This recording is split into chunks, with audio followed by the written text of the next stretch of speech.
பொண்ணுங்களை நீ இம்ப்ரெஸ் பண்ணணும் அப்படின்னா நீ எதையுமே பண்ண வேணாம். உன் அம்மா அப்பாவுக்கு உண்மையா இருந்த அப்படின்னா எல்லா பொண்ணுங்களுக்குமே அந்த மாதிரி பசங்க தான் பிடிக்கும். ஏன்னா எந்த பையன் அம்மா அப்பாவுக்கு உண்மையா இருக்கணும் அந்த பொண்ணுக்கும் உண்மையா இருப்பான்றது சப்கான்சியஸ் மைண்டா தெரியும். பொண்ணுங்களும் அதே மாதிரிதான். எங்க அதிக செல்ல கொடுக்குறாங்களோ அந்த அப்பா அம்மாவுக்கு தான் துரோகம் பண்றீங்க.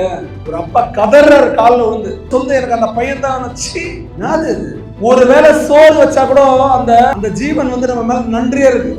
ஒருவேளை சோறு பெத்து வளர்த்து உனக்காக ஆளாக்கி உனக்காக எல்லாத்தையும் இழந்து கை மறுத்து போய் கால் மறுத்து போய் நரம்பு செத்து போய் உடம்பு சரியில்லை ஆபரேஷன் எல்லாத்தையும் விட்டு நீ என்ன பண்ற? எனக்கு அவன் தான் எங்க இருந்து வந்துச்சு இந்த சுகம் இந்த ருசி எல்லாருக்கும் யாருக்கு அந்த தைரியம்? நமக்கு சின்ன பசங்கன்னா இதுதான்டா சின்ன பசங்க சொல்லுவாங்க. பெரிய பையன் எப்படி நம்ம யோசிப்பான்? குடும்பத்துக்காக யோசிப்பான். பொண்ணு யாரு யோசிப்பா? குடும்பத்துக்காக யோசிக்கும். எத்தனை பேருக்கு கடன் இருக்கு வீட்டுல? கடன் உண்மையை சொல்லு. இந்த கைகளை நான் மதிக்கிறேன். இந்த கைக்கு பின்னாடி இருக்கிறது கடன் வாங்கின இருக்கிற உங்க அம்மா அப்பாவோட கை. இந்த கை உயர்ந்தாதான் அந்த கை உயரும். அந்த கை உயரும். எந்த மனநிலையில நான் இங்க இன்னொரு பொண்ணுகிட்ட பேச முடியும்? எங்க அப்பா அம்மா அங்க கஷ்டப்பட்டு இருக்காங்களே. எந்த மனநிலையில நான் படிப்பு தவிர வேற எதுவும் சிந்திக்க முடியும்? எங்க அம்மா அப்பா அங்க தலை குடிஞ்சு நிக்கிறாங்களே. வட்டிக்கு வாங்கணும் நிலைமை யோசிச்சு பாரு. சொந்தக்காரங்க முன்னாடி தலை குடிஞ்சு யோசிச்சு பாரு. உண்மையா சொல்ல போனா இது திருப்பி அடிக்கிற நேரம். திருப்பி அடிக்கணும்.